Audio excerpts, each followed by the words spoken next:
Bé, bona tarda, benvinguts a l'Ateneu. Només us faré 3 mots per explicar una de les coses que més satisfacció ens produeixen, que és el poder iniciar activitats amb altres entitats de la ciutat.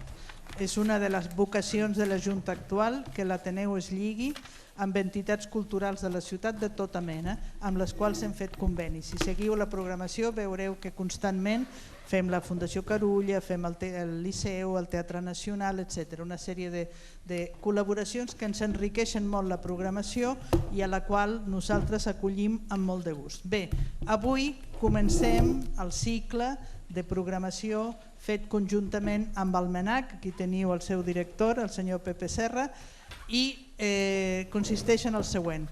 El MENAC ens portarà la seva experiència intel·lectual a l'Ateneu. És a dir, els debats que el MENAC plantegi els plantejarà a l'Ateneu. Nosaltres els acollim amb moltíssim gust i avui n'és el primer. Vigileu el programa perquè és un cicle que no sé si consta de 3. N'hi haurà més. En tot cas, la meva feina acaba aquí. És donar la benvinguda al MENAC. Em sembla que és una peça indispensable del patrimoni cultural del país i de la ciutat. Per tant, l'Ateneu s'enriqueix notablement amb aquesta aportació.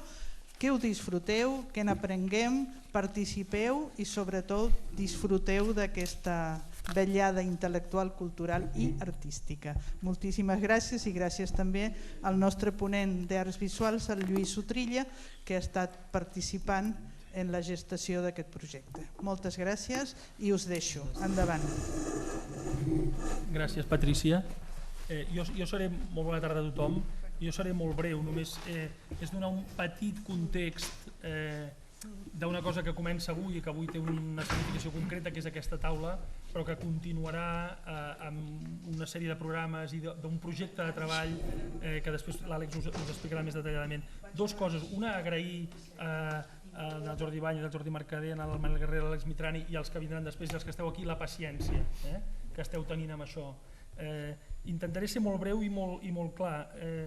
El Museu Nacional ha de fer una cosa tan complicada i tan simple com continuar un procés natural, que és que les seves col·leccions no s'aturin a la Guerra Civil, depassin als anys 40, depassin al 10 al 7 i es prolonguin per la segona meitat del 20 fins on ens sembli que hi ha una perspectiva suficient per fer-ho. Això, que sembla molt senzill, esdevé francament complicat. És un període riquíssim, molt important, amb molta varietat de temes, d'artistes, de registres, de formats, i on ja s'ha fet molta feina.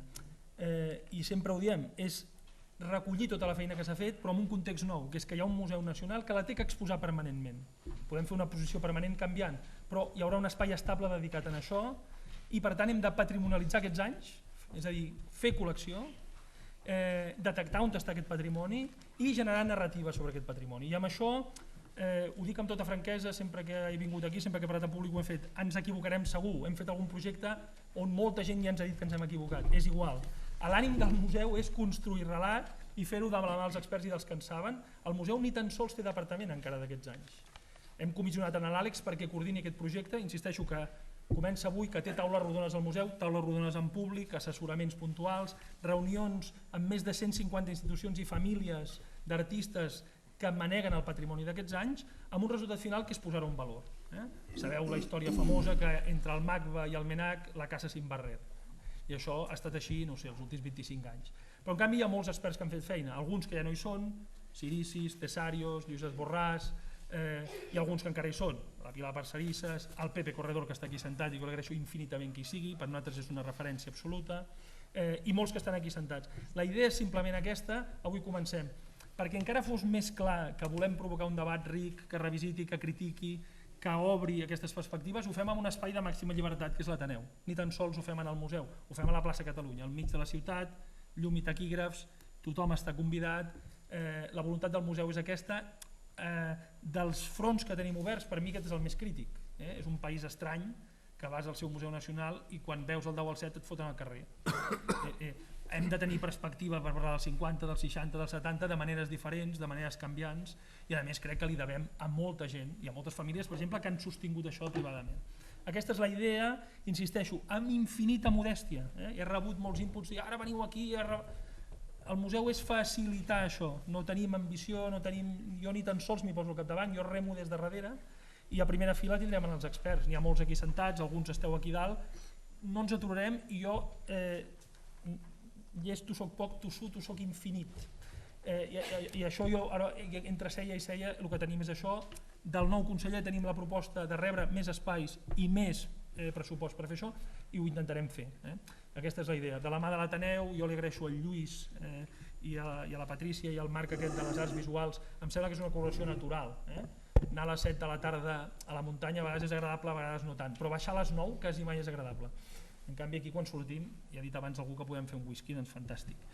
Aquesta és la idea. Ells ara plantejaran una mica el debat i per descomptat esteu més que convidats a participar. Àlex, quan vulgueu, no sé si començarem amb el Jordi. Jordi Ibáñez. Sí.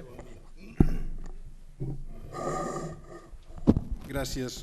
Comencem amb mi perquè jo em sento molt agraït però també en certa manera una mica descol·locat en aquesta taula perquè no sóc historiador de l'art i les meves relacions amb la historiografia de l'art són més aviat pròpies a la promiscuitat en la que ens movem els professors que ens dediquem a una cosa que no hem trobat una manera millor de dir-ne, que és l'estètica. Però he pensat, aprofito l'ocasió i estic assegut amb col·legues i amics i vull plantejar 4 punts tenint en compte que després hi haurà una discussió i un debat i que estic segur que em podreu rebatre o matisar. El primer punt, en realitat tots 4 giren al voltant realment del problema de construir una narrativa, assumint que tota narrativa té un element de ficció, té un element de desig projectat, però també té elements de troballa.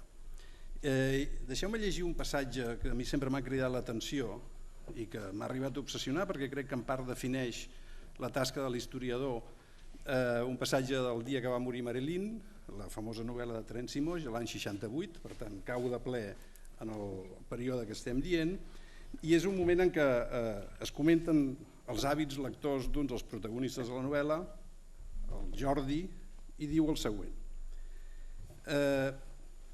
Després de dir les coses que llegia, diu, i sobretot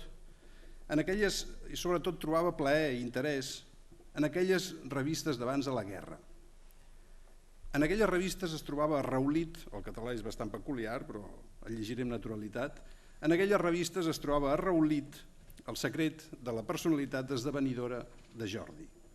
La melangia jordiana, que començà sense que nosaltres ens n'adonéssim, molt abans de la seva homania i del seu encontre amb Batllloc i l'Andreu Parramí, li vaig demanar per què s'entestava a llegir aquells acudits del Patufet que no es podien ni comparar amb els xistes del nostre Pulgarcito setmanal i que a més de no tenir ni dinamisme ni gràcia ni res eren tan difícils d'entendre.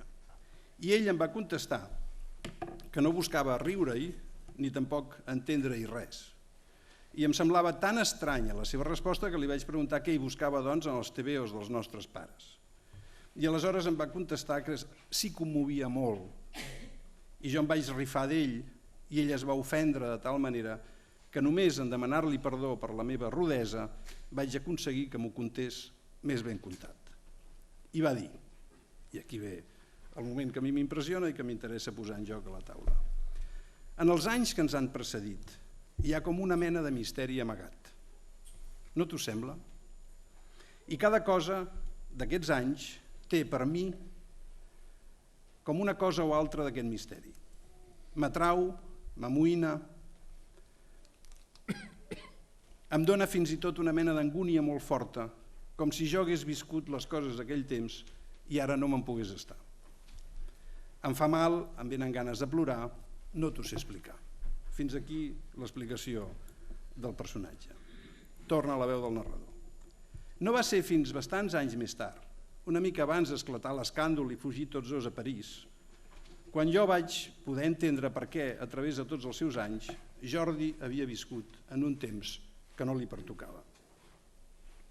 Per mi, insisteixo, i és la primera petició, el primer punt que llenço a la taula, i el respectable públic, en la tasca de l'historiador, en l'esforç de construir una narrativa, hi ha d'haver sobretot una recerca, encara que de vegades sigui una certa invenció retòrica d'aquesta idea del misteri amagat. Crec que l'historiador en general viu condemnat a una nostàlgia implícita en el seu treball i que si es fa una bona feina historiogràfica és perquè secretament enyores l'època sobre la qual estàs treballant. El segon punt, el primer punt seria aquest del misteri amagat, el segon punt és la qüestió de la vida i de les vides desconegudes, és una qüestió que per mi també està estretament relacionada amb l'element del misteri. El 2004 es va fer al MACBA una gran retrospectiva que tots recordareu, crec que era el 2004, sobre el Tàpies, i al final en el catàleg sobretot, vaja que jo ho he treballat, s'edita, es publica la taula rodona que va tenir lloc on hi havia, entre d'altres, el Xavier Antic, el Manolo Borja Villel, el Pedro G. Romero, etc. I si no recordo malament, no sé si és l'última paraula, però és una de les últimes paraules, el Manuel Borja Villel acaba dient una cosa que és totalment sorprenent si un pensa en el discurs teòric que ha inspirat el MACBA durant uns anys, diu Tàpies és el paradís perdut. I ho diu molt lacònicament i molt contundentment, i això justament per la força de la imatge, per el caràcter profundament irracional de la imatge, impressiona molt. No sé si la qüestió del misteri està relacionada amb la qüestió del paradís perdut, però la possibilitat de dir una cosa tan estranya, tan sorprenent, però també en certa manera tan inspiradora sobre el Tàpies, obliga a fer-se preguntes. A mi aquella taula rodona m'impressiona molt per la gent que es reuneix i per com es rodeja una qüestió que és central i complexa en les discussions de l'art a Catalunya dels anys a finals dels 60 i sobretot dels 70, que és el debat entre el Tàpies i els conceptuals. Bé, doncs, el segon punt seria demanar que aquests debats s'expliquin bé, aflorin, no es recobreixin per una mena d'incomoditat institucional i que s'expliquin les vides. Fan falta biografies que sovint sabem que són difícils perquè molts dels artistes no tenen biografia o tenen una biografia extraordinàriament avorrida, però els estudis biogràfics crec que ajuden a construir aquestes narratives i permeten afrontar-nos aquests elements misteriosos dels paradisos perduts i dels debats arraconats. El tercer punt és la qüestió dels llocs. I sobre això seré molt vaga, crec que els meus companys de taula podran precisar més, si s'escau. La qüestió dels llocs i els espais i el territori i el món. Clar, parlem d'un període molt concret que aniria pràcticament del final de la guerra fins, deixem obert l'arribada, però podem imaginar que és pràcticament fins entrats als 70s o 80s.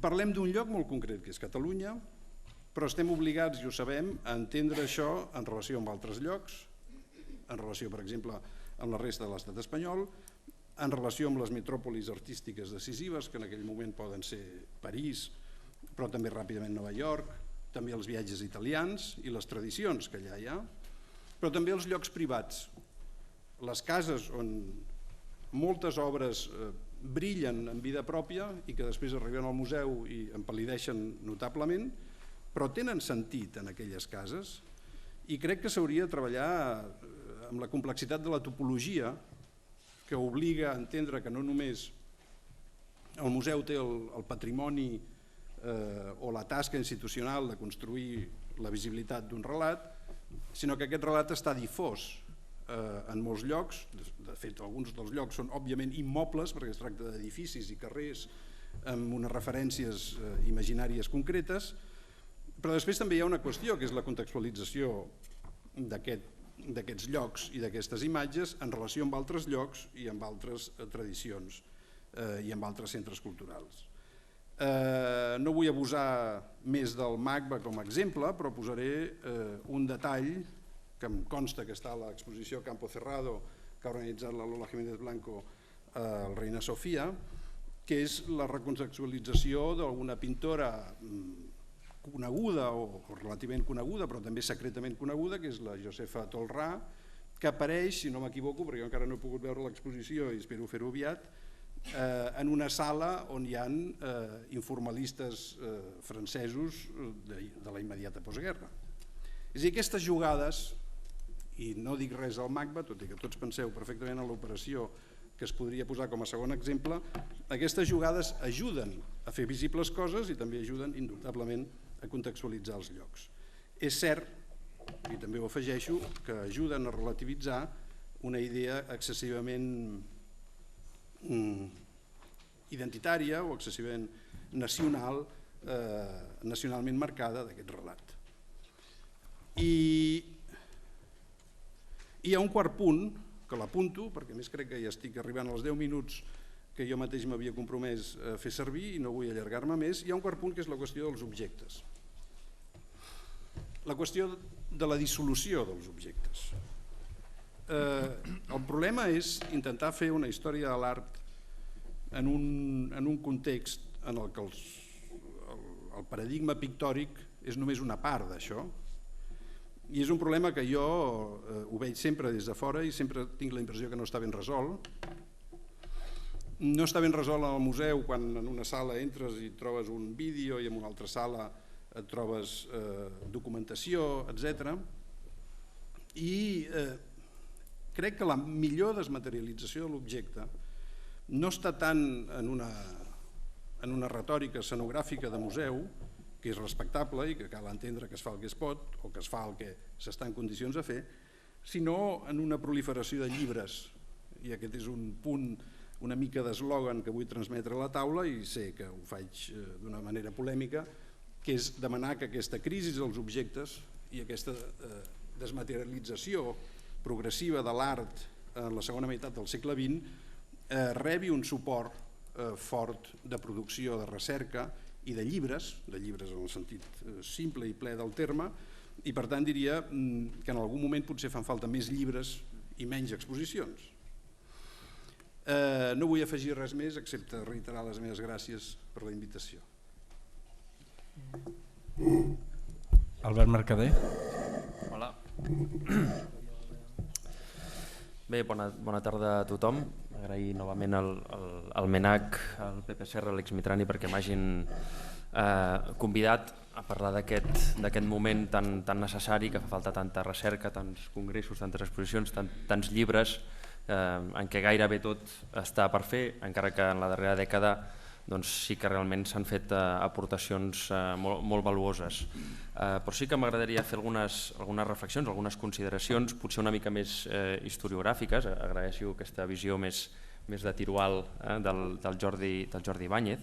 M'ha agradat molt el que has dit de la nostàlgia, perquè sens dubte quan es defineix aquesta època de la postguerra, a mi no m'agrada la paraula de l'art de postguerra, per definir 30 o 40 anys, prefereixo quan es parla de les segones avantguardes, perquè realment l'avantguarda és el que defineix aquella època, però és una avantguarda que és alhora, em sembla a mi, nostàlgica, per estar en la nostàlgia, la recuperació del surrealisme, la recuperació d'algú perdut, aquest misteri perdut, en forma de rebel·lió al mateix temps, en forma de subversió, evidentment com que és avantguarda, mirant cap al futur, és constructiva, però gairebé tot és avantguarda. Això sí que és un tema, em sembla, important i que ens diferencia de les primeres avantguardes que segurament reaccionaven contra un moviment més aviat burgès o conservador, com era el noucentisme, i aquí contra què reacciona? Evidentment es reacciona contra un desert cultural, però s'agafa, ens empaltem davant de les primeres avantguardes. Anem cap una mica endarrere, ens inspirem en els anys anteriors a la Guerra Civil. Jo crec que és bo que ens marquem com unes coordenades, sempre soc historiador de l'art, és així, m'agrada marcar unes coordenades, així com el noucentisme, el punt d'inici és el 1906, tots estem d'acord que passen moltes coses aquell moment, aquell any, el 1917 és l'avantguarda, també perquè passen un cúmul de coses. És evident que l'art de postguerra comença el 1939 i l'hem d'allargar, per mi, fins almenys al maig del 68, o, si volem, al final del franquisme.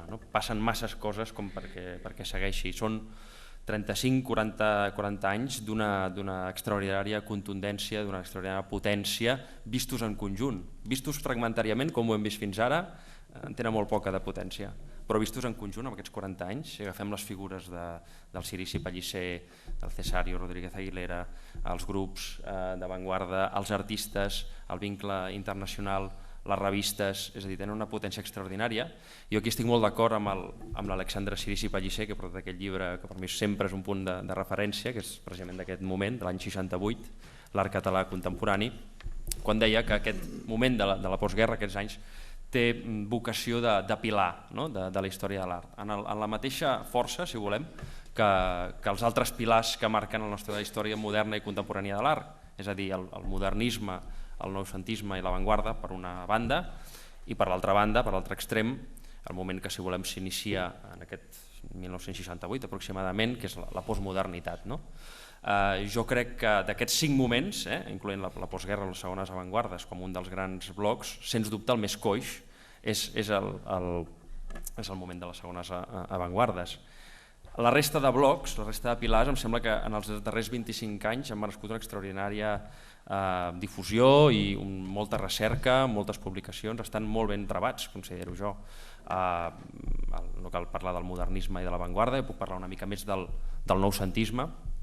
Crec que aquí ha sigut bàsic el vincle amb les universitats, els grups de recerca que hi ha i que s'han vinculat amb publicacions, s'han vinculat amb exposicions. Estic pensant en el Drachmond de la Universitat de Barcelona, estic parlant naturalment de la Universitat Pompeu Fabra, que té el grup de recerca sobre la història de l'art modern i contemporani, liderada per Antoni Marí, que està avui també amb nosaltres. Aquests grups de recerca que són fonamentals per tal d'explicar cadascuna d'aquestes èpoques. Crec que també la postmodernitat en aquest sentit està molt ben explicada. Ha tingut l'aixopluc del MACBA i té un relat. Abans parlaves de relats, doncs té un relat que, si voleu, comença amb el grup de treball, passa per uns referents, amb l'Ignasi Ballí, etc., arribant a uns artistes d'art contemporani. Té una gènesi, una genealogia, el mateix diria en els altres moviments. I per tant jo crec que tota la feina que s'ha fet en els últims 25 anys és molt inspiradora en aquest sentit de cara a iniciar una recerca sobre la postguerra. Considero que és allò que havia anomenat l'Ibars, és una dècada negada, són dècades negades, la dels anys de postguerra, de les segones avantguardes, negades pel seu temps i negades també pel nostre temps. El nostre temps no ha sigut capaç de posar un valor, tota aquesta potència. No hem sigut capaços, és aquest terreny de ningú que abans anomenava el Pepe Serra, on el situem, el MENAC, el MACBA, ho resumim només amb el 10 al 7, aquest és un altre dels temes. Jo crec que hi ha un sotabosc artístic de pensament extraordinari, molt enriquidor, com he dit abans, per grups, de revistes, etc., que és molt més que el 10 al 7, naturalment. I d'altra banda, dir que no partim tampoc de zero, és a dir, que dintre de tots aquests moviments és segurament el que s'ha treballat menys, però tampoc no és que no s'han fet coses, sobretot els últims 10 anys. Penso en la primera exposició el 2003 al Palau Moja, dedicada a Joan Maria de Sucre, en què es feia un apèndix on ja es començava a posar artistes d'aquells anys 40 i 50, però aquí valorar sobretot la feina feta per l'Àlex Mitrani més de perspectiva, més global. Jo m'agradaria destacar 2 exposicions. La primera és Utopies de l'origen, em sembla que també va ser al Palau Moja, 2004-2006, en què recuperaves una certa figuració primitiva, per mi va ser també molt inspiradora. I també vull destacar l'exposició que vas fer a Mataró, l'art a Mataró a postguerra, la postguerra a Mataró dels anys 40, això va ser fa poc, fa 3 o 4 anys, que per mi també va ser un punt de referència i m'ha interessat molt que fessis l'enllaç amb l'art contemporani, és a dir, agafessis els artistes de postguerra que van passar a Mataró, que van ser pràcticament tots d'aquell moment, però ho enllaces amb el Rafael Bianchi, ho enllaces amb el David Bestué. Em sembla que també aquestes mirades de tiro llarg són importants i ens donen una frescor, ens vinculen més amb el nostre estat d'esperit. Reivindicar també alguns congressos que s'han organitzat, la Modernitat Cauta, el 2010, organitzada per la Universitat Pompeu Fabra. També va ser un punt de partida perquè vam estirar també, vam convidar el món del pensament, de la literatura. També em sembla imprescindible organitzar en un futur congressos que serveixin vinculats a la universitat, la recerca, això és imprescindible. I també, per acabar, el territori. El territori també ha jugat un paper clau a través de petites i modestes, si voleu, exposicions. Per exemple, la darrera al Museu Víctor Balaguer de Vilanova sobre aquell incipient museu d'art contemporani proposat per Cirici Pellicer,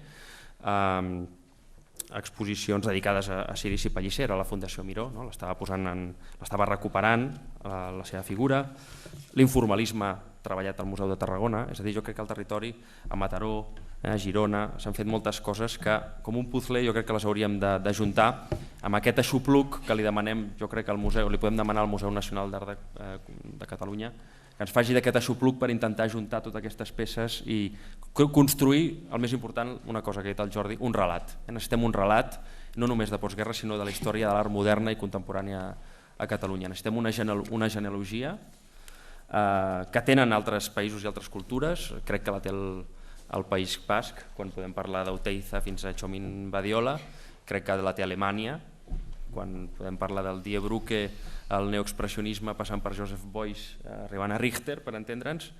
Tot això aquí no ho tenim perquè tenim aquest buit, que són aquests 40 anys que estan tan poc recercats. I finalment, m'enrotllo molt, no sé si com vaig de temps, per seguir parlant una mica dels moviments que ens poden servir com a punt de referència, que jo he conegut una mica més de prop, com és el noucentisme. A principis dels anys 90 crec que amb el noucentisme ens trobàvem en una situació bastant semblant. Tot estava per fer, hi havia moltíssims prejudicis, fins i tot hi havia molt de despreci cap a aquella època, i jo crec que va haver una exposició, punt de partida, que va ser la de l'any 94, si no recordo malament, amb el Centre de Cultura Contemporània, que em sembla molt interessant i pot ser un bon punt de referència, perquè primer estava vinculada a la Universitat de Barcelona, amb la Mercè Vidal, l'Alicia Suárez, el Martí Paran, en aquell moment es dedicava també al noucentisme. Després la mirada global, allí hi havia pensament, hi havia disseny, hi havia arquitectura, hi havia política fins i tot, jo crec que això també hi ha de ser. I per tant em sembla un bon punt de referència, així com també els congressos, els dos darrers congressos que s'han fet sobre noucentisme, que és l'imaginari noucentista, que vam fer també amb el grup de treball de la Pompeu Fabra, i el Congrés Internacional de Noucentisme, que es va fer el passat any, organitzat per la Vinyet Panyella. En aquest darrer, també aquesta mirada internacional em sembla que és absolutament imprescindible, sobretot quan en aquesta època part d'aquesta història de l'art s'escriu fora de Catalunya, s'escriu principalment a París, especialment en aquells difícils anys 40. Aquí és un tema dels que podem parlar, l'Institut francès, les beques del Cercle Mallol amb Joan Maria de Sucre, tots els artistes passen per París, i passen a Tàpies, i passen Ràfols Casamada, i passen Maria Girona. Què és el que veuen a París? Veuen Fautrier, veuen Walls, veuen Mathieu. Tots aquests artistes tenen una enorme influència en totes les avantguardes, les segones avantguardes i sobretot les primeres. I per tant aquesta vessant internacional, com has citat abans d'Itàlia, què passa amb les Biennals de Venècia, per exemple, amb les Triennals de Milà, Tàpies i Itàlia, Tàpies i Venècia, amb l'art povera. Hi ha moltes preguntes encara sense respondre, que jo crec que són vies de recerca que cal obrir. I finalment, una última, tinc moltes reflexions, però sí que em sembla una reflexió important, és, ja que escrivim un relat, construïm també una gènesi de l'art de postguerra, que no sé per què mai la fem, és a dir, sempre comencem amb el 10 al 7, el 7 és finals dels anys 40, són 10 del 39 al 48, a mi me'n surten 9 d'anys, i passen moltes coses, el fauvisme, Ramon Rogent, Vilató, Picasso, és a dir, hi ha un munt de coses allà que s'han de treure, recercar i posar en aquest sac, en aquest cabàs que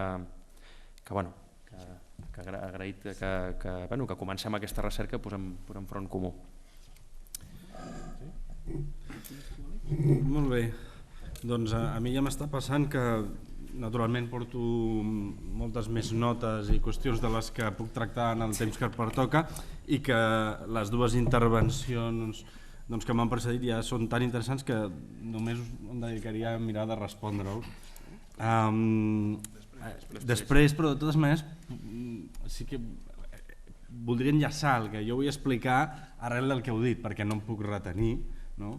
Hi ha una referència que serà polèmica, que ara no ens aturarem a discutir-la a fons, que és la de la nostàlgia que has fet Jordi Ibáñez, i a l'Albert Mercader, doncs gràcies, però li vull fer una correcció nostàlgica, quan tenies aquest detall de parlar de les meves exposicions, però abans de les meves òbviament n'hi ha moltes altres molt importants.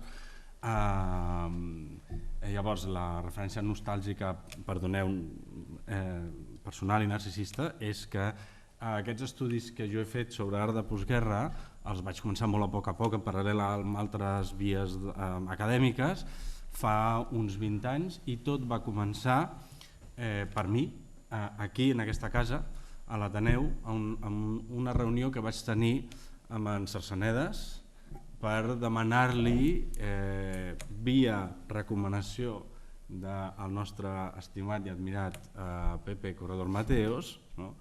Doncs que si potser voldríem publicar un article sobre en Joan Brotat, que al final es va convertir en la meva tesi doctoral, no?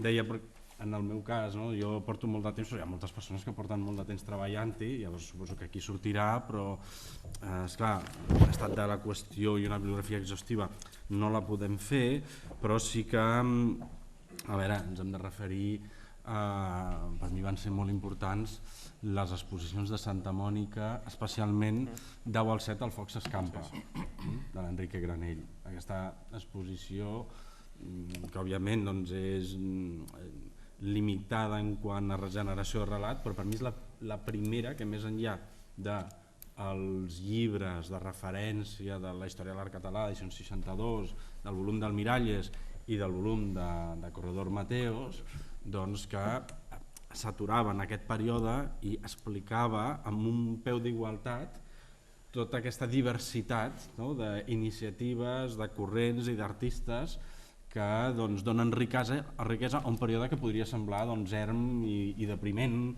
i gris, no?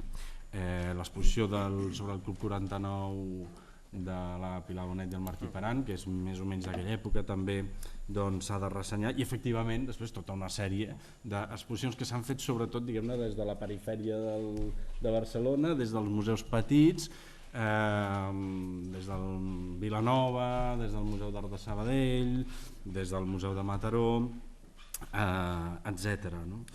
A veure, el primer, i reprenent, sense discutir-la encara, aquesta qüestió de la nostàlgia, és que la sensació que jo vaig tenir quan vaig començar a interessar-me en el període, i que encara continuo tenint, és que es tracta d'una mena de prehistòria. O sigui, és com un període estrany, perquè està encabit òbviament dins de la història contemporània, però és com prehistòric, que està entremig de, com tu bé deies, un relat bastant ben constituït, amb polèmica també, que és el de la lluita per l'avantguarda o la consolidació d'una certa avantguarda i el diàleg amb el noucentisme i les contaminacions entre l'un i l'altre, i una contemporaneitat que aquí, i els que hem fet també comissariat d'art contemporani ho coneixem de primera mà, una contemporaneitat que s'ha definit a si mateixa per una radicalitat òbviament necessària i lloable, però per un tipus de radicalitat més aviat conceptual. Bé, podríem discutir si tot això ve de la famosa que té a veure amb el naixement del grup de treball, amb els conflictes amb Tàpies, etc.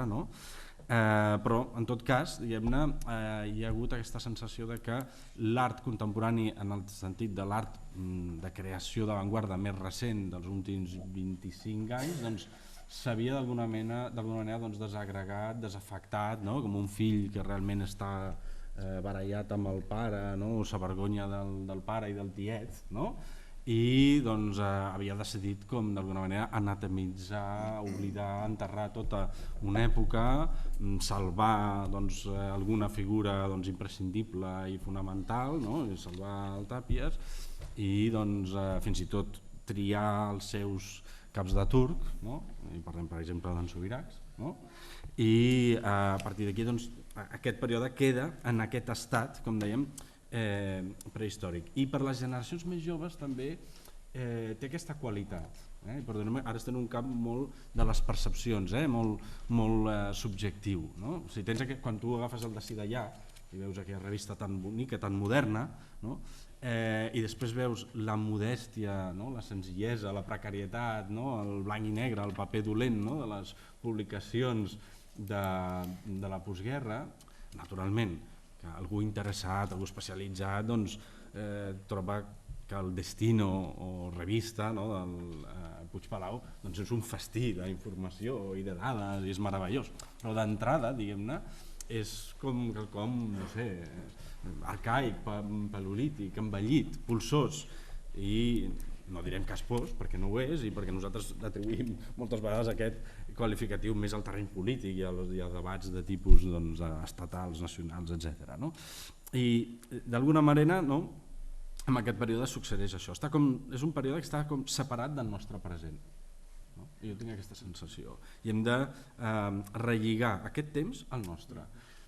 També tinc la percepció, i això pot semblar frívol, però és una via que hauríem d'aprofitar, de que hi ha un procés que és com vital, generacional, quasi biològic. No? És a dir, malauradament, la majoria dels artistes de el que podríem dir la postguerra, que serien els 40 i 50, han mort, la majoria, malauradament. No veuran aquesta recuperació que encetem, però veuran els fills, etc., les famílies, però d'alguna manera és un període al qual ja li toca, o sigui, per llei de vida ja li toca ser estudiat, és a dir, estem parlant de fa 50 anys i això no ens podem permetre, diguem-ne, no? A nivell de col·lectivitat cultural, doncs no posar-hi atenció i que això a més no es materialitzi, no es consolidi, no es visibilitzi amb un treball des de doncs, la possibilitat de legitimar i solidificar que té un museu i sobretot que té un museu nacional. No?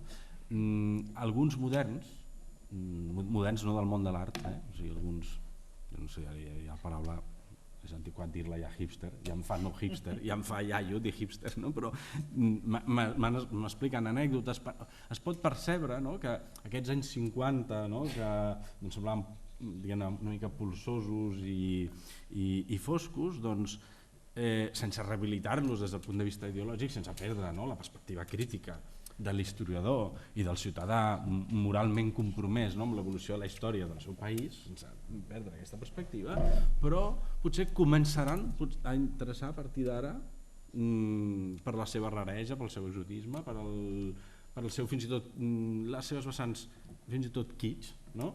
A una generació més jove. És a dir, jo crec que ara al terreny hi ha una obligació moral i cultural, però també el terreny està preparat quasi per això, per una lògica doncs, natural i biològica perquè es puguin fer aquestes recuperacions. I llavors ens haurem de preguntar quines són, fer relat, però haurem de veure quines són realment les especificitats, no?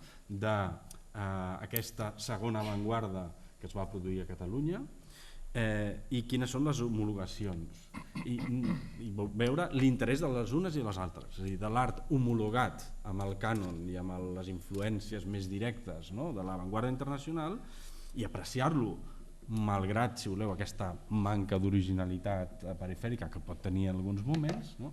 I al mateix temps valorar sense genialitzar, no? Sense exagerar també doncs, les especificitats, com pot ser doncs, aquesta versió particular del surrealisme que va ser Dau al Set i que Sirlot, no? Va batejar com a magicisme, no? O aquesta multitud que no és estrany, no? Que en un país en situació de precarietat de postguerra amb totes unes capes socials, no? Diguem-ne, doncs, deixades diguem-ne, de banda, doncs, tots aquests personatges, els de Sucre, els Brotat, la Josefat Olrà, la Carme Rovira, també en el Maresme, una altra pintora naïf, que venia del món de la pagesia del Maresme, veure l'interès, el caràcter significatiu també d'aquests autors que van sorgir justament de la dificultat i d'un entorn en principi poc fèrtil. Després, al final, parlarem de quines són les estratègies i quins serien els camins per estudiar aquest període. Els reptes són molts i les dificultats són importants. Jo, entre les moltes coses que voldria tractar aquí com a qüestions particulars, us deia que portava aquí la meva llista, no la llegiré, la portava per llegir-la, però no la llegiré, de catàlegs d'exposicions que s'han fet, algunes aniran sortint, de totes les persones que han treballat, a Parcerisses, del Marzo, des d'un punt de vista més ideològic, polític, però jo vinc ara força impactat per l'exposició que es pot veure al Reina Sofia del Campo Cerrado, Arte y poder en la postguerra espanyola. He portat el fulletó, tinc el catàleg, però em passava molt a la bossa. És una exposició en la qual hi he col·laborat i ara direm, estem parlant d'una exposició que s'ha fet a Madrid. Parlem d'una exposició que s'ha fet a Madrid i en clau espanyola perquè hi hem contribuït algunes persones d'aquí, hi ha molts artistes catalans i perquè la comissària, que és la María Dolores Jiménez Blanco, que és professora de l'Autònoma de Madrid, és una persona que ha viscut molts anys aquí i que ha tingut molt en compte, i ja ho reconeix en privat i públicament, és a dir, publicadament dins del text del catàleg de Campo Cerrado, de Arte y poder en la postguerra espanyola 1939-1953, reconeix aquest pes i la influència del treball que hem fet nosaltres des d'aquí. Ara no entrem en aquestes dinàmiques, llavors per què no ho hem fet, ho haurien d'haver fet, mira, ells ho fan perquè tenen més diners i nosaltres i se n'aprofiten. El cas és que la nostra feina és vàlida, que potser alguns amb diners i en aquests moments se n'han pogut, en certa manera, no aprofitar, sinó continuar-la i presentar un producte que és interessant, i a partir d'aquí nosaltres, potser a partir d'ara, podrem també construir relat i construir materials amb més presència i més solidesa. En l'exposició del Campo Cerrado, que suposo que pocs, potser algú, però pocs l'hauran vist, perquè fa 3 setmanes inaugurada, potser algú ha vist el catàleg, però el catàleg no té gaire a veure, o sigui, l'estructura i el guió del catàleg és totalment independent de l'exposició. Llavors aquesta exposició, ho diu la Lola Jiménez Blanco, en la introducció ve força marcada per la tasca que es va fer en el grup de recerca que es diu Teoria i Crítica, del qual formo part, però té un títol tan llarg, més l'hem de traduir, però està en castellà, és finançat per el Ministerio de Ciencia y Innovación, que és Teoria i Crítica de les Arts a Catalunya, València i Balears entre 1880 i 1980. La María Dolores Jiménez Blanco formava fins fa molt poc d'aquest grup de recerca i va estar en els debats, en la generació d'aquest simposi i aquest llibre que vam editar de la modernitat cauta. Nosaltres ens vam atrevir, però això té una difusió petita, és possible que alguns de vostès el coneguin, aquest llibre. És un llibre que jo crec que és atrevit perquè el que vam plantejar-nos és que el primer que hem de fer, que hem de definir relat, hem de dir aquesta modernitat, aquesta segona avantguarda, que està bé com a terme, però també és molt genèric, és el terme homologat, és a dir, però si hem d'etiquetar-la provisionalment, totes les etiquetes d'historiadors són provisionals, com etiquetem, com definim les característiques pròpies de la modernitat que es practica a Catalunya en els anys de postguerra? Doncs hem de trobar un nom, hem de buscar un neologisme, hem de fer com el Sirici, és a dir, inventar aquestes troballes lingüístiques que siguin suggerents. I això va ser un ampli debat. Finalment l'Antoni Marí va suggerir que és modernitat cauta, però en teníem moltes, no? I havíem publicat a Eina un llibre al Francesc Tudó que es titulava Francesc Tudó, la modernitat tranquil·la. O sigui, li anava donant voltes a això, i havíem fet un llibre sobre el Joan Capella que era la modernitat tímida. O sigui, estàvem començant a abusar d'això fins que aquí vam posar les coses en clar, no?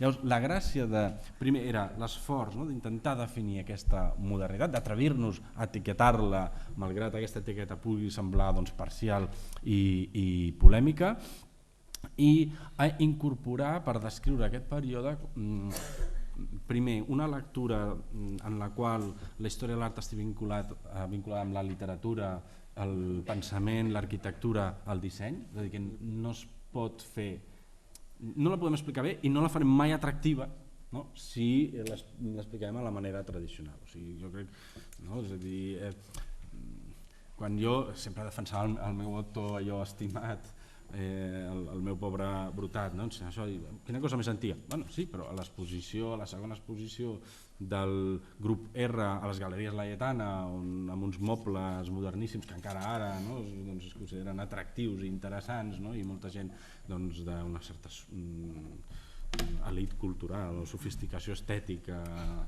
barcelonina té a casa, en aquella exposició va conviure, es va allargar amb el temps i va conviure amb una exposició de Tàpies i una de Brutat. Llavors, de cop, aquells autors, tu els veus diferents, no te'ls separen, si els veus amb el Tàpies i amb els mobles del Moragas, per exemple. Ho entens diferent i ho perceps d'una manera diferent. Llavors, primera qüestió, no es podia explicar d'una manera, diguem-ne, separada. I després que s'havien de trencar barreres, diguem-ne, ideològiques i superar certs tabús per explicar l'època. A l'exposició del Campo Cerrado,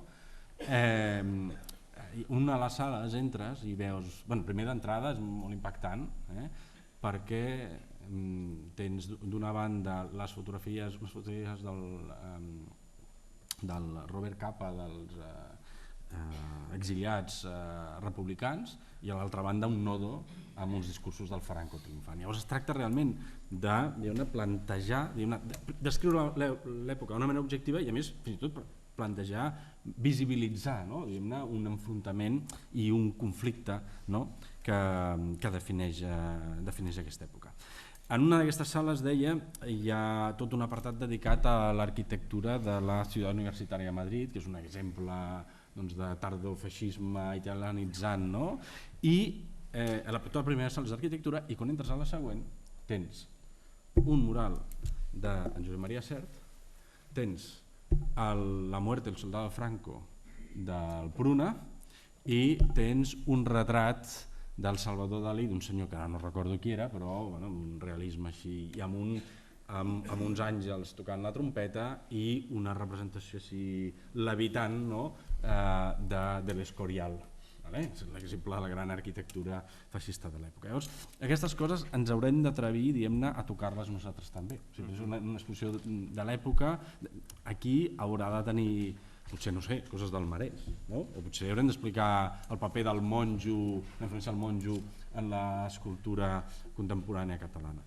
Dic això perquè a mi m'havia passat una història, i jo sí que m'estic allargant molt, explico aquesta anècdota, i tant, m'estic acabant. Doncs, quan vam fer l'exposició Arts a Mataró, i ara sí que després d'un acte de falsa modèstia, un acte d'exhibicionisme, quan vam fer l'exposició, que n'estic molt content, Arts a Mataró 1942-1958, aquesta exposició, la Lola Jiménez Blanco, encara avui en dia, ens hi vam fixar molt, de fet trucaven demanant-nos moltes de les pintures que sortien i que són les que estan exposades als artistes catalans al Reina Sofia.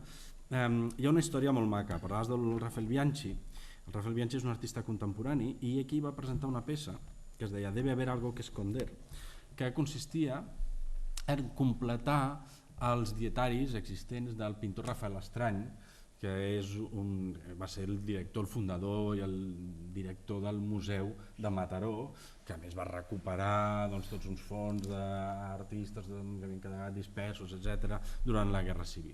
I en aquesta història ell agafa, fa dibuixada la vida de Rafael Estrany fins al gran moment tabú de la vida del Rafael Estrany, que és quan pinta un retrat de Franco.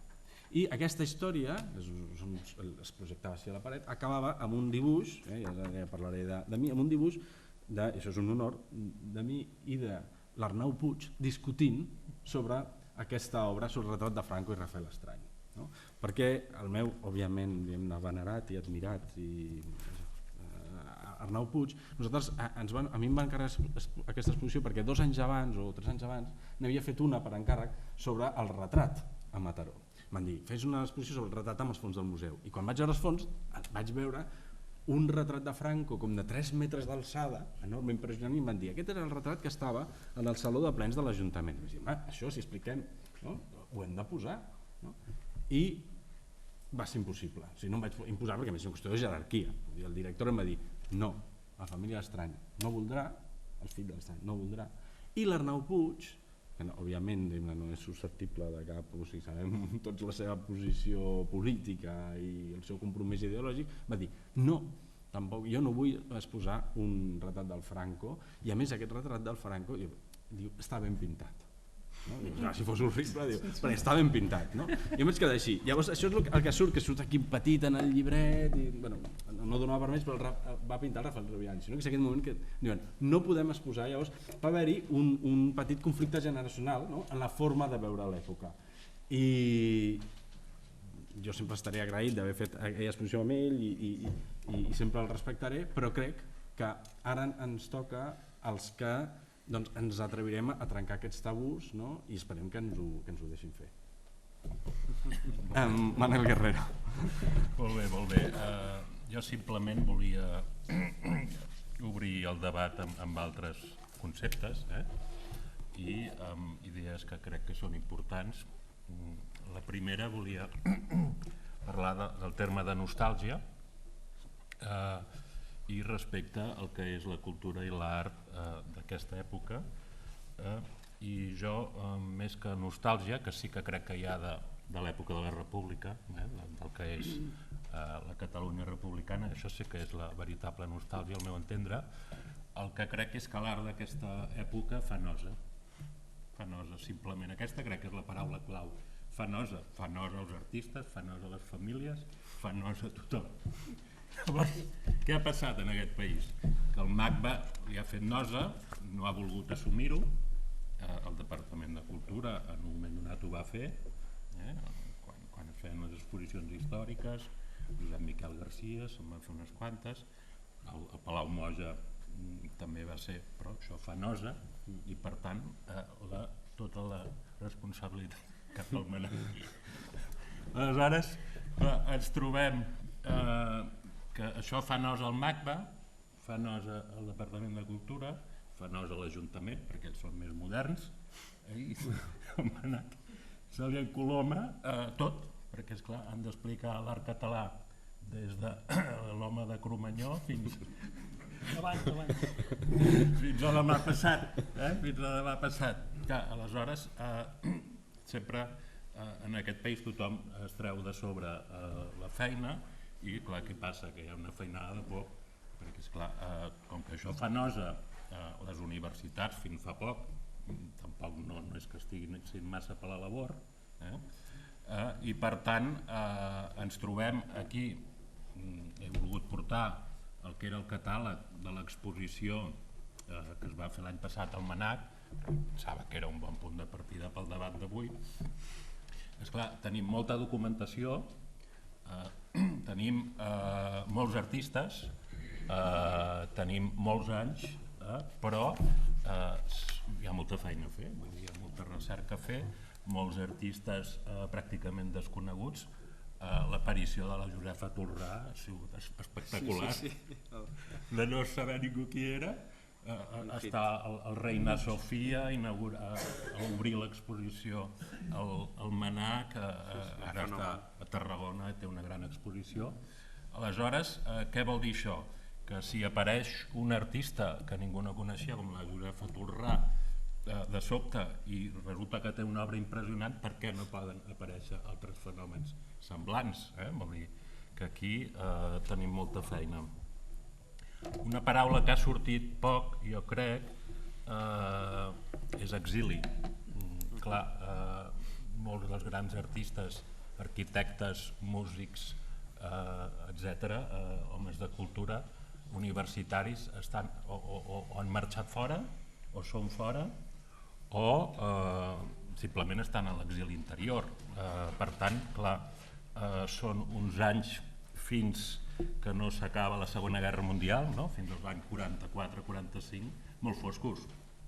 Molt foscos. Són uns anys en els quals el Destino era el Destino, la revista vinculada a la Falange, a la Vanguardia espanyola.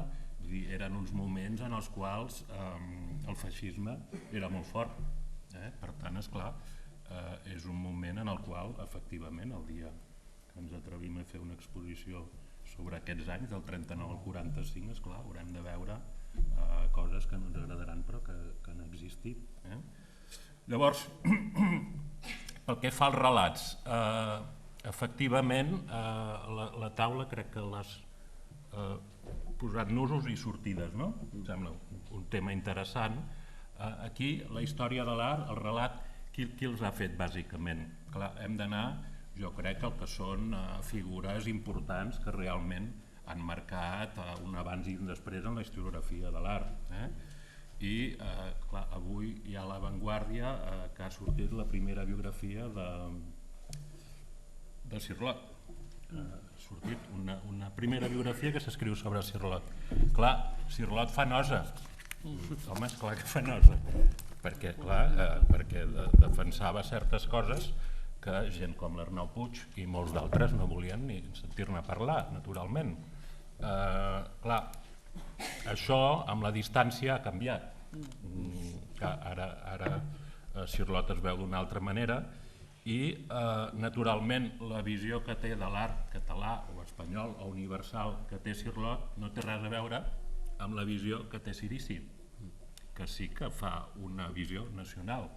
També va estar a l'exili, quan torna, el que són molt interessants els dietaris, vull dir, tot just s'acaben de publicar els dietaris allà, sí que es veu això, com arriba, com s'ha de guanyar la vida, com desgraciadament són anys realment molt difícils.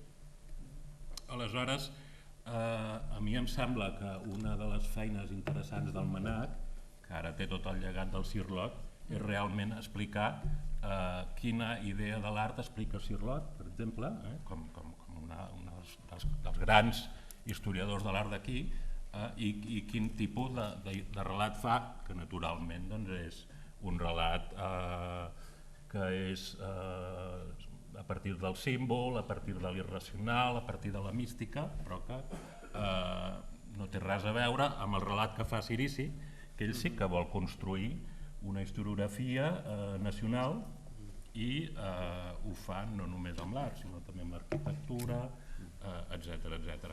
Aleshores, respecte a la nostàlgia, clar, fins als anys 80 és que aquí, a Catalunya, vivien uns tios impressionants.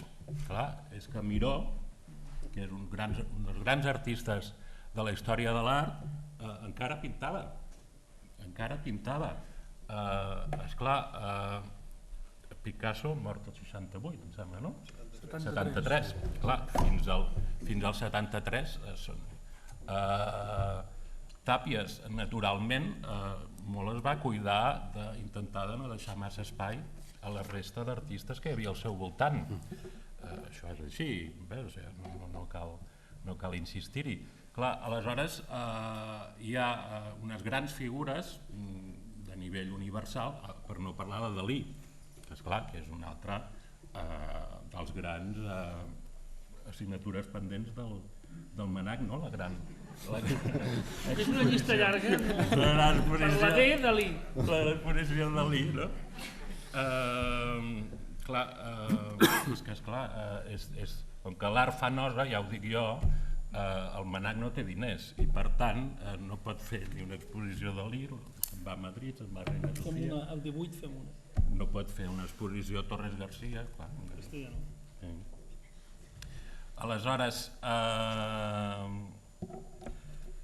una cosa molt important i que crec que el MNAC està construint, que a mi m'interessa molt i que crec que val la pena tenir en compte, i és que aquesta gran generació de la República, estem parlant de la gent d'Atlant, aquí es crea un nucli intel·lectual de l'avantguarda, sobretot, en la qual hi ha arquitectes, hi ha el Gatpac, hi ha el Cert, hi ha músics, hi ha Robert Gerard, esclar, en aquell moment s'estrena a Barcelona Schoenberg, Berg, etc. Hi ha escultors, hi ha dissenyadors, hi ha fotògrafs, esclar, la fotografia dels anys 30 és impressionant, ara que es comença també a treballar una mica seriosament tot el llegat fotogràfic. Aleshores, aquesta nostàlgia del d'ací d'allà, que és el que jo he conegut en tots aquests grans artistes que hem conegut fins fa poc, era sempre el trànsit entre la generació de la República i la segona avantguarda, que és el paper que fa Joan Prats, que és el paper que Brossa deia que ells feien, el que feien els de Dau al Set era portar l'avantguarda de la Segona República cap als anys 50.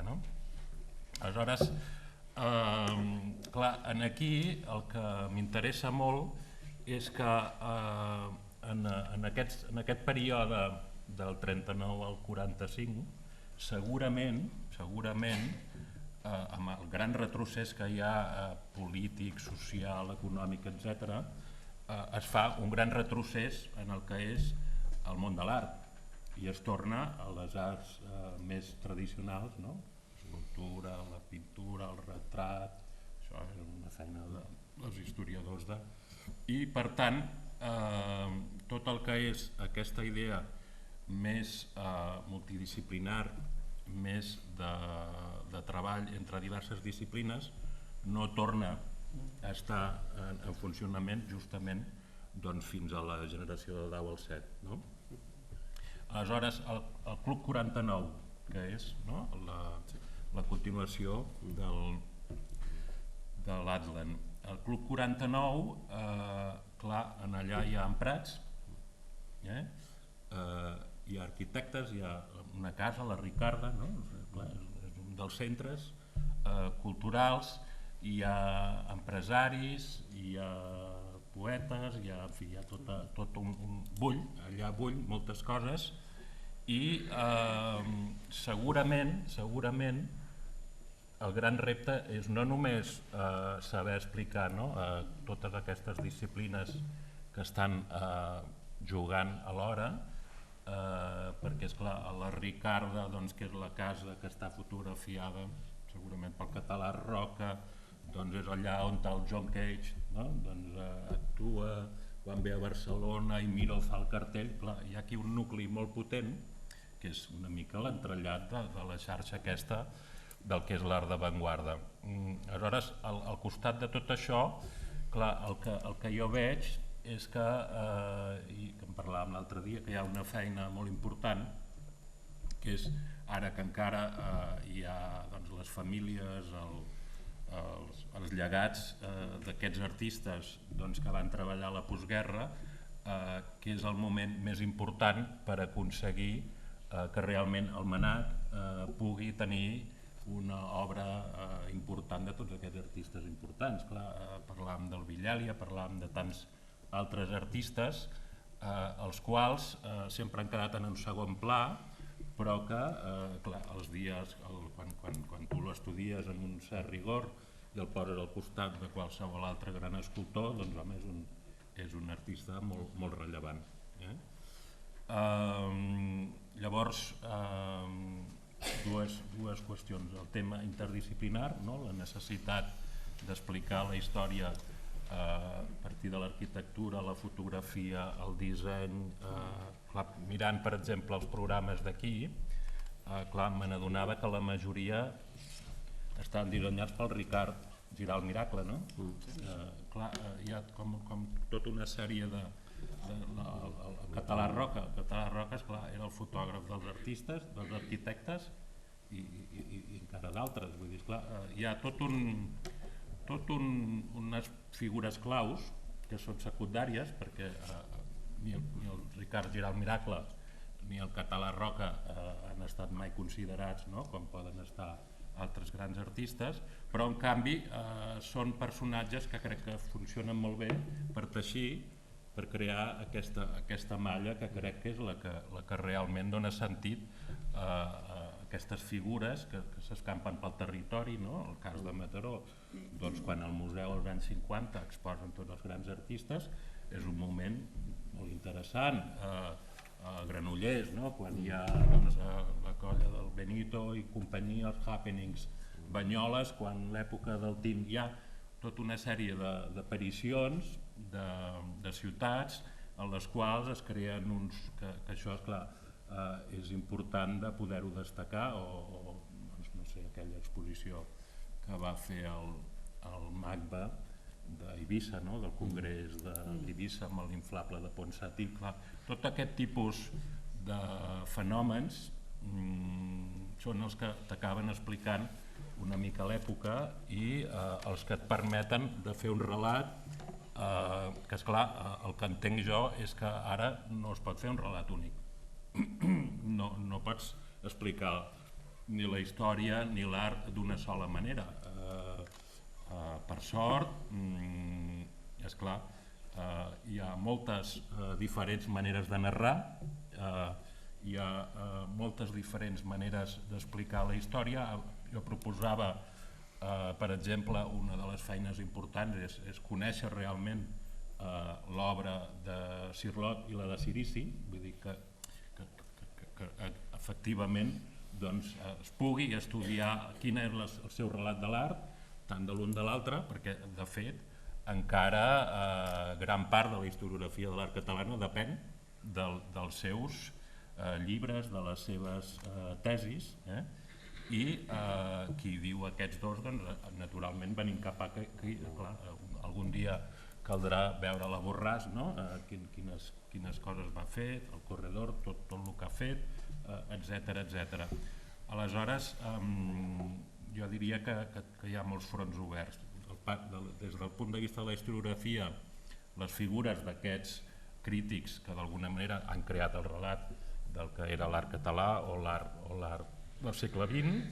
De l'altra banda, aquestes figures cabdals que per sort ja tenen els seus espais, Miró, Dalí, Tàpies, etc.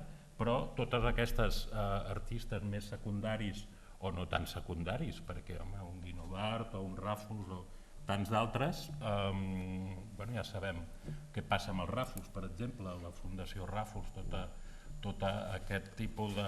És això que deia que l'art fa nosa, que fins i tot artistes de la categoria de Ràfols no pots veure, ara sí perquè hi ha l'exposició aquella, però si no fos així no pots veure. El Guino va anar a Agramunt per tenir un espai propi i per sort pots poder-lo contemplar, però no existeix a Barcelona la possibilitat de veure el Guinovart com caldria. I qui diu aquests artistes diu tants d'altres. M'havia apuntat aquí un parell de coses que són coses que va fer la Generalitat al començament, que va recuperar alguns artistes que estaven a l'exili. Hi ha algunes operacions que es van fer en el seu moment, que això, en Daniel Giral també és una persona que és important de tenir en compte. Per exemple, la Pela Esfanosa, en el moment donat com es crea la Fundació, la Generalitat compra una obra, equivocadament o no, però són fets que passen. El Claver, el mateix, el Claver, també hi ha una operació important de recuperació del Claver, un dels llocs on es pot veure millor Claver, al Palau de la Generalitat, no al Manac, al Palau de la Generalitat hi ha un espai i els cartells de cinema. I obra dels 30, una cosa dels 40. Aleshores, hi ha figures per mi que són molt importants que no estan encara prou destacades. El Robert Gerard, l'any 35, l'any 36, quan esclata la guerra, estan a punt de fer un gran congrés mundial d'artistes, Prats i companyia, i esclar, aquesta gent en aquell moment estaven a l'avantguàrdia mundial. perquè és que via Miró, via Dalí, coneixien a tot el que era l'avantguarda internacional.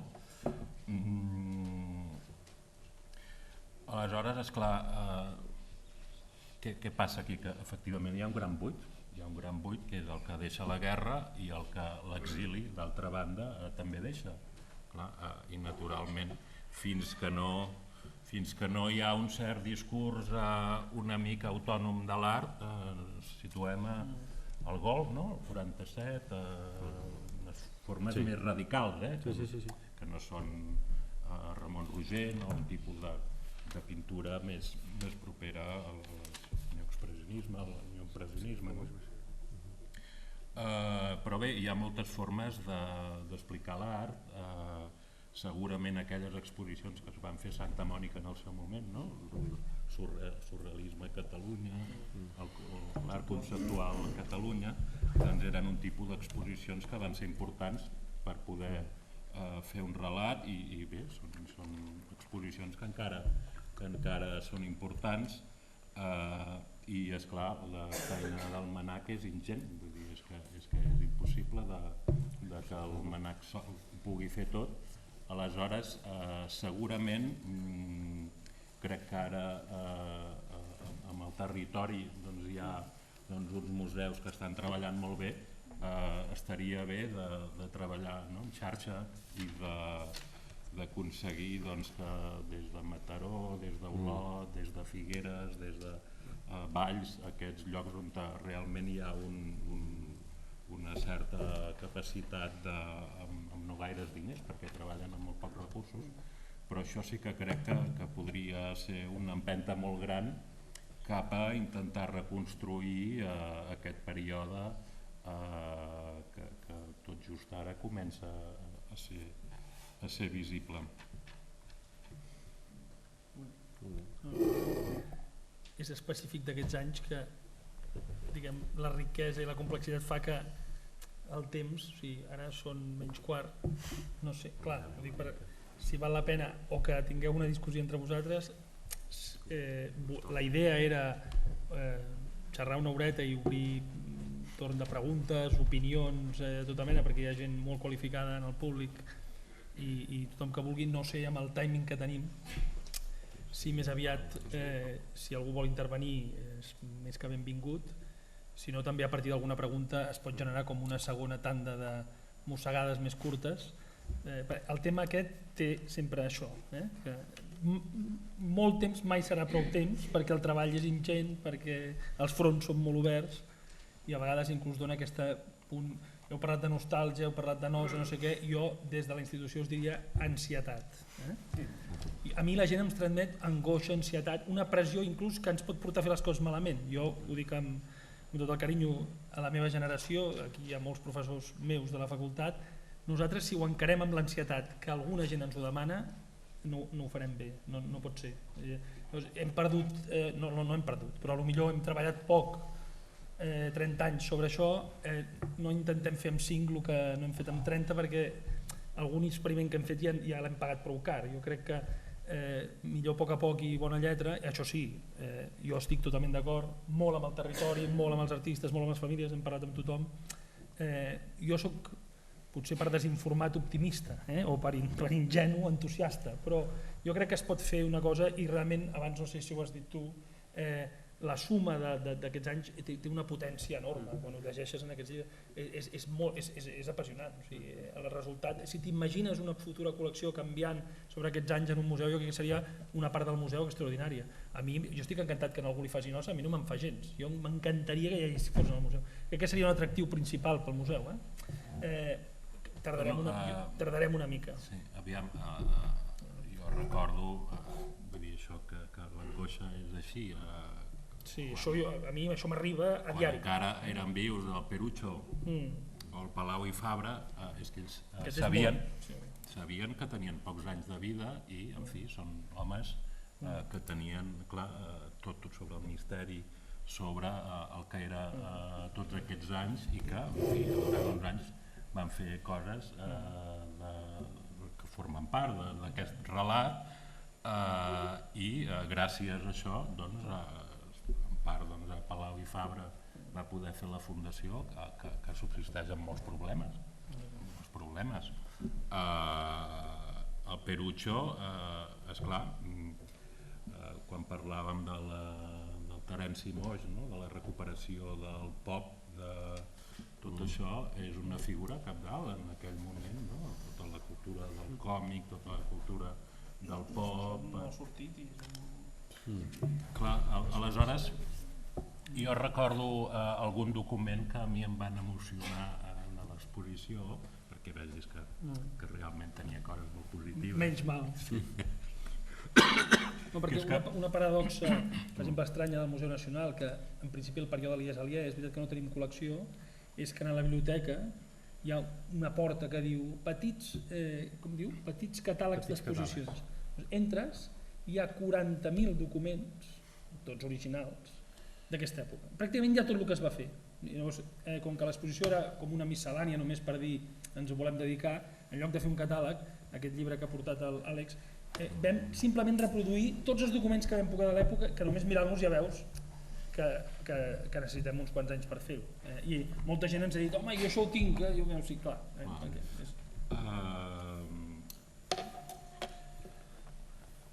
No sé si algú vol, insisteixo, perquè no passi que ningú pot intervenir, perquè... Elvira, espera, que et donen un micro, em sembla. S'ha de dir que almenys jo no veig... Sí, no veiem. Hola, soc l'Elvira Maluquer. Jo voldria reivindicar la figura del Santos Torroella. Heu parlat del Cirici i del Cirlot i us l'heu deixat. I penso que és cabdal i que si ha d'haver-hi una baralla entre aquests tres seria magnífica que es pogués fer i que sortís. I després, Jordi Ibáñez, tu deies que més llibres i menys exposicions. Jo el que diria és que no fessin les exposicions, s'han de ser coses visuals i no catàlegs penjats a la paret. Això és el que jo voldria aclarir. I després, ja que parlo, algunes de les exposicions de la Generalitat van ser estupendes, però moltes van ser malaguanyades, perquè s'ha fet un tastet, mal penjades, moltes vegades mal posades, i t'ha agafat una mandra. Hi ha molts noms, jo he parlat del Sucre, per exemple, que és una exposició cremada i em sap molt greu per qui la va fer, però jo amb aquesta moltíssimes. O sigui, Pepe, posa-hi fil a l'agulla i fes-ho bé. El psiquiatre. Jo crec, no sé si... Gràcies, Elvira. Dir alguna cosa? Sí, voleu... No, que... Perquè al final les preguntes també poden fer debat. No sé si hi ha algú més que vulgui dir coses. Pepe, tu potser hauries de dir alguna cosa, encara que fos per renyar-nos. Hola, bona tarda. Jo em dic Jordi Rodríguez Amat. Aquí s'ha parlat de les grans institucions i tal. Seria llarg d'explicar tot el que em mou a mi des de fa més de 60 anys en el món de l'art, però hi ha a Catalunya un munt de creadors, de grans pintors, de grans artistes, els quals la seva obra, malauradament, sabem que va parar en el subterrani de la casa o en el contenidor. Jo sé que, evidentment, és molt difícil des del punt de vista econòmic. Què es pot fer amb aquests pintors, amb aquests artistes grans creadors, que puc citar molts noms i segurament molta gent no els coneixerà? També hi ha un problema, que és que la gent de peu no va als museus, no va a les galeries. Poso com a exemple que fa poc temps estava jo a Estocolm i visitant galeries em va sobtar com la primera cosa que feien els visitants és anar a buscar el llistat de preus. I anaven mirant l'exposició amb el llistat de preus. Aquí és el galerista que corre per donar-te-la i li has de dir no, espera't, que soc pintor, etc. Si em permeteu 2 minuts, la fundació que porta el meu nom va ser una residència d'artistes entre el 1994 i el 2008 on van passar 624 artistes d'arreu del món. Artistes professionals, perquè se'ls demanava una professionalitat, ja que pagaven 6 euros al dia, tenien un cotxe, la dona neteja, etc. No es volia una persona que vingués a fer vacances. Aquests artistes van donar obra a la Fundació. La Fundació Rodríguez Amat té més de 800 obres d'artistes i molts d'ells molt importants en el seu país i que no sap què fer-ne. Es va oferir a la Generalitat, a la Diputació, a 50 ajuntaments d'arreu de Catalunya i no sap què fer-ne. Ja sé que els museus tenen moltes obres emmagatzemades i que tampoc sabeu què fer-ne. Què va passar amb l'Ermitage, què va passar... En fi, ja sabeu que el Guggenheim de Bilbao havia de venir a Barcelona, no va venir, que se n'ha parlat de l'illa dels museus d'allà de la Fira, m'enteneu, no? Jo li demano més brevetat perquè puguem aprofitar el temps. Doncs bé, finalment, què se sap de l'obra oculta de Ramon Martí Alsina? Això és tot. Jo el que... no sé si... Potser no, ho dic perquè podem acumular intervencions i així... Podem preguntar. Podeu... Aquí davant... No, però espera, Pepe, que et donen un micròfon. Així parlaràs més tranquil. Bueno, jo m'ha agradat molt perquè m'ha animat. Perquè jo crec que és com si en aquest moment es replantegés la història de l'art català. Jo crec que és el que feia falta. Vull dir, aquells que ho van viure i ho van comentar en aquell moment, jo crec que la perspectiva que teniu vosaltres podem veure les coses amb molta més claredat. Una per dues raons. Una perquè hi ha una distància i podeu apreciar el que podeu tenir de moda en un moment donat o una cosa purament efímera, i també perquè no hi ha les personalitats que a vegades són més importants com figura personal o una potència creativa, però més personal que quant a l'obra, i per tant aquests personatges generen un espai al voltant que expulsa a molta gent important a fora, diguéssim, fora del focus. Jo crec que vosaltres, per tant, i tots vosaltres, els que conec, tots sé que podeu fer, que esteu cridats a refer la història de l'art català. Per nosaltres, els que ho hem viscut i són simplement supervivents, el que tenim que fer és donar-los les gràcies. Gràcies, Pepe. Ahir es va presentar un llibre d'homenatge a Marisa de la Galeria Ciento i realment va ser un acte molt emotiu i que va reunir molts dels artistes que havien exposat a la Ciento, molta de la gent que va escriure, que va passar per allà, i una de les conclusions que es va treure d'aquest acte és que la Marisa va haver de tancar la seva galeria en un moment donat, l'any 91 o 93, i que arriba un punt en el qual sí que quan es deixa de comprar art, igual que abans els noms de Tàpies o d'altres artistes ocupen un espai que fan difícil l'espai als altres, ella va dir, mira, va arribar un punt que tothom volia comprar Barcelós i que només existia el Barceló, i naturalment als polítics esclar, els interessa que el Barceló pugui intervenir en les seves coses, i hi ha com una inèrcia en la qual és complex de poder teixir un relat més plural, més complex, més profund, i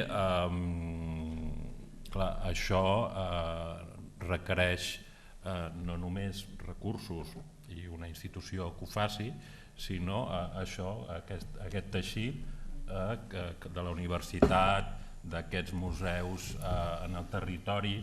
A Sabadell, per exemple, també estan fent molt bona feina. Clar, hi ha moments importants a Sabadell, l'Esclat de Gallot, altres espais. Crec que això sí que és un àgid prop que es pot fer des del departament i que es fa des del departament i que el PP també pot incentivar, que és que totes aquestes ciutats on hi ha un espai on es fan exposicions que puguin realment ajudar a teixir aquest discurs que realment està ple d'artistes molt interessants, poc coneguts naturalment, i hi ha encara moltes cases a les quals hi ha moltes obres que no coneixem. Tu parlaves d'aquest fet, d'entrar a les cases i veure què passa, i estic segur que encara hi ha molta feina a fer i que la primera de tota és poder veure els artistes, les seves famílies, i quina obra hi ha, que es pot quedar al manac, de quina manera patrimonialment tot el que hi ha es valora i es pot preservar. Molt breu? Sí, breument. Per enllaçar amb el que deies, crec que és urgent realitzar com un arxiu viu de la gent que queda vivent, sobretot de la dècada nascuda a la dècada dels anys 20.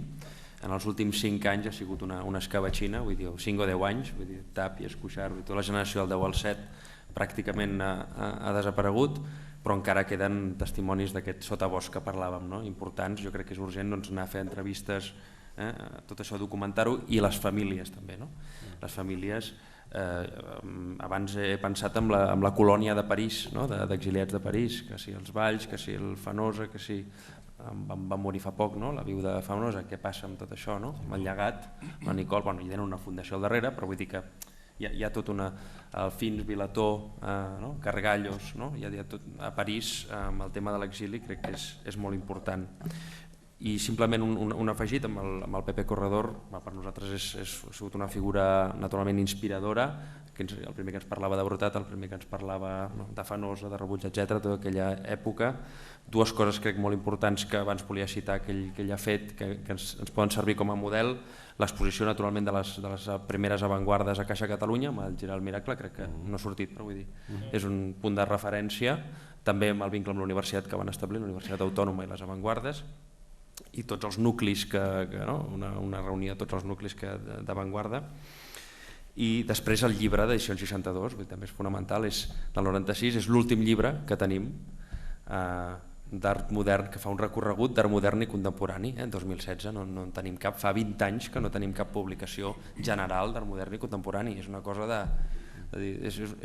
potser és el més urgent de tot, gairebé, que un llibre que t'enllaci, no a la postguerra sinó anteriorment, estableixi recorreguts fins a l'art contemporani, tota una generació nascuda en la Barcelona postolímpica o la Catalunya postolímpica. Aquest quin any acaba? Això el 68. Després hi ha un llibre del Cesario Rodríguez que dèiem, però potser és més testimonial, recull d'articles. Després tenim Corredor Mateos. Per mi això és bastant greu. Si em permets, molt breument, perquè havíem pactat que ho faríem, m'agradaria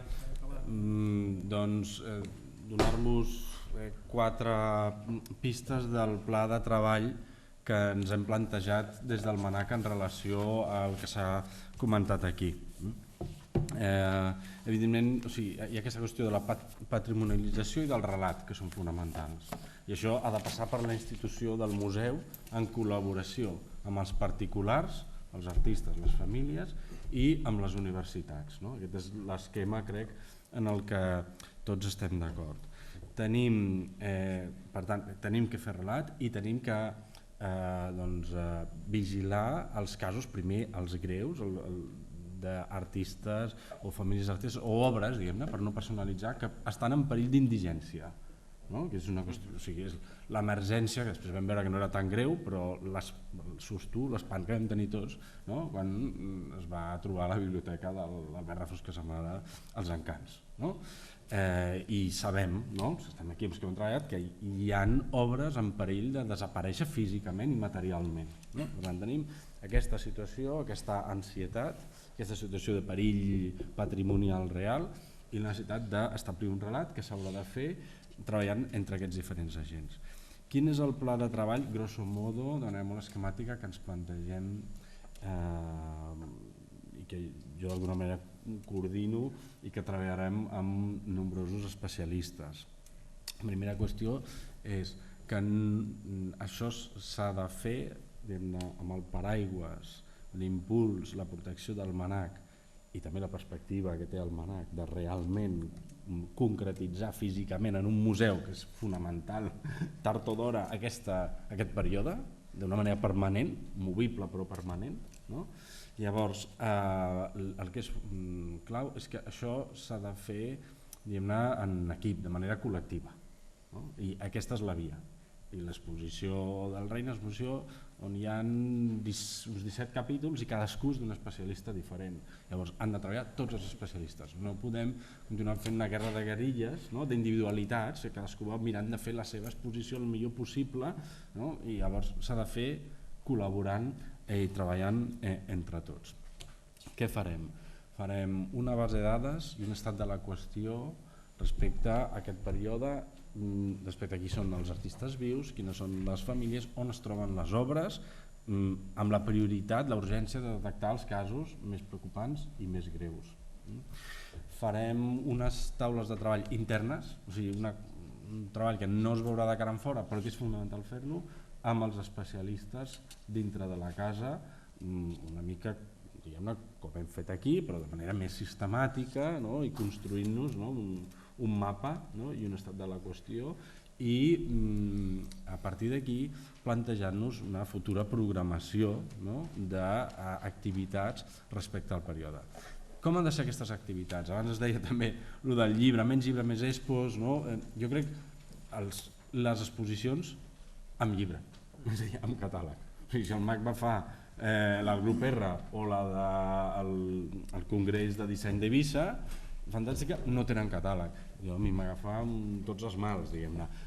Com ha de ser aquest catàleg? Si ha de reflectir l'exposició, si ha de ser un complementari, ja ho veurem. Per tant, jo crec que hem de prendre el model de la universitat, i està bé que ens vampiritzin, no? Perquè per això està a la universitat, per ensenyar i que els vampiritzin, agafin les idees, que ens les agafin. Hem de fer simposis, hem de fer congressos i hem de generar publicacions científiques, o sigui, textos, perquè no sempre podrem fer catàlegs cars, no? És a dir, hem de fer estudis monogràfics, per exemple, n'hi ha un que surt aquí que és claríssim de calaix, no? Sobre els diferents models crítics, no? En els anys 50 i 60, en tots aquests noms que s'han vist, és a dir, generar publicacions de tipus, estudis de tipus científic i al costat d'això també regularitzar, no? Exposicions en diferents formats, petit format, mitjà format i més tard gran format, que siguin exposicions de tesi i acompanyades sempre de recerca i preparades amb temps. Després hi ha un prejudici que és que això és avorrit, que això és mediocre en part, no és mentida. Vull dir, l'exposició de Josefa Torrà que es va fer a Mataró, hi havia cues, i hi havia gent que no havia anat mai a veure aquest espai. Per què? Perquè realment quan tu trobes un artista o algun tipus d'obra forta, impactant, que renova, que t'explica les coses d'una altra manera, interessa a tothom. Jordi?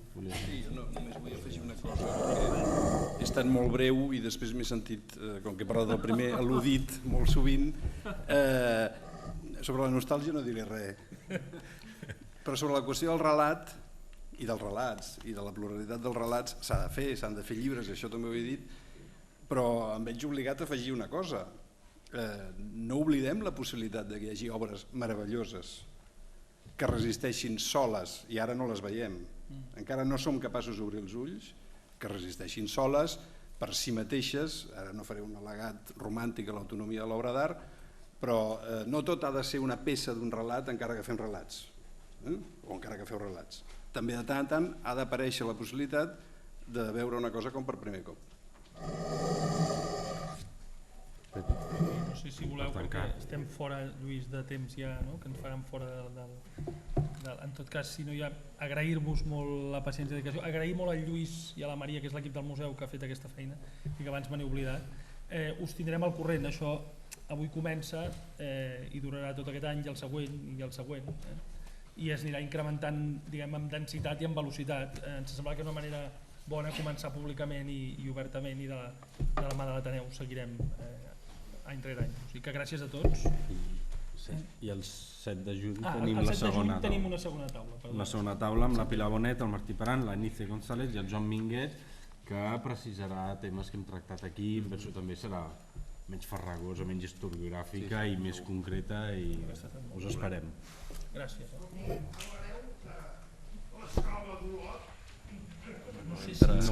Ens queda, pot ser que surti, però ens queda una mica enrere respecte a aquests anys. Gràcies.